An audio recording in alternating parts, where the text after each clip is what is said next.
Franchissons à présent le pont qui nous conduit vers l'intérieur de la structure. On entre dans le champ de la psyché, dans le champ d'un processus activé à la fois par le ciel et par les profondeurs de l'âme, où se trouve le soufre de l'âme qui aimante les deux autres soufres. Le soufre de l'âme correspond au rémora de l'imagerie alchimique. Le rémora est un petit poisson qui vient des profondeurs. Il est considéré aussi comme un sel pur. Le sel germe d'une forme idéale, en quelque sorte. C'est lui qui pilote les opérations de l'intérieur, donc. Ce germe-là agglomérera les deux autres soufres. Les trois soufres réunis, fusionnés, constitueront un noyau qui engendrera un nouvel être au terme du processus. Entrons à présent dans la salle dite des offices, dont les fresques datent du XVIe siècle.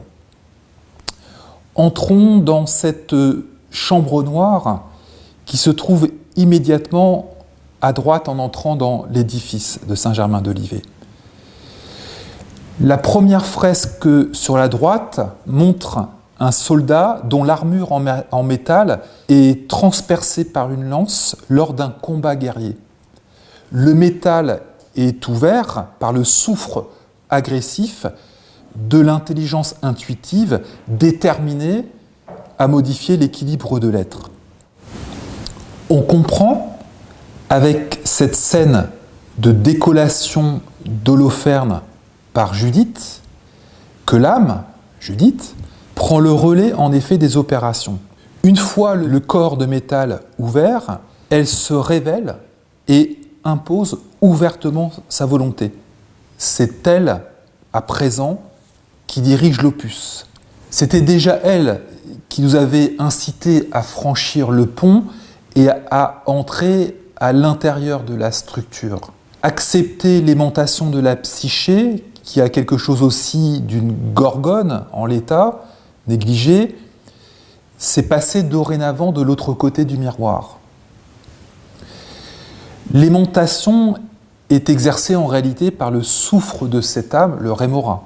Ce soufre de l'âme est représenté ici, sur la photo, autrement, par le pommeau de l'épée. L'œuvre au noir, quoi qu'il en soit, entraînera un bouleversement radical de l'équilibre de l'être initial. Mais c'est peut-être le seul moyen de régler le problème de la stagnation, de l'insuffisance, de la froideur de la vie de surface, de la vie du corps individuel et social, qui est représenté par le village de la grande fresque. On remarquera que ce village est très cloisonné et dénué de couleurs. Le village est un espace clos et limité, en l'occurrence, ici. À l'extérieur de l'espace clos du village, l'homme au turban rouge nous invite à observer quelque chose, une espèce de bloc triangulaire posé sur le sol. Cet élément n'est pas caché.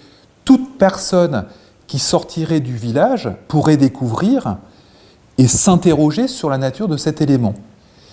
Il se peut que ce soit là la porte d'accès à ce que notre intuition, cet homme au turban rouge incarne le soufre de la tête, nous pousse à chercher.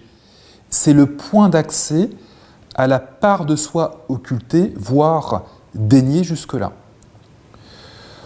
On doit alors prendre conscience qu'il y a deux corps, représentés par deux arbres chétifs. Ils sont chétifs du fait du cloisonnement duel des énergies.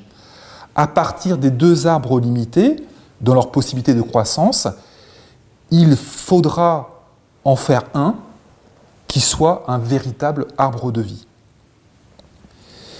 C'est dans les profondeurs du corps de l'âme retrouvée, sous la surface délimitée par la voûte, c'est dans l'âme ouverte et décristallisée que se formera le lion d'or constitué des trois soufres réunis et coagulés.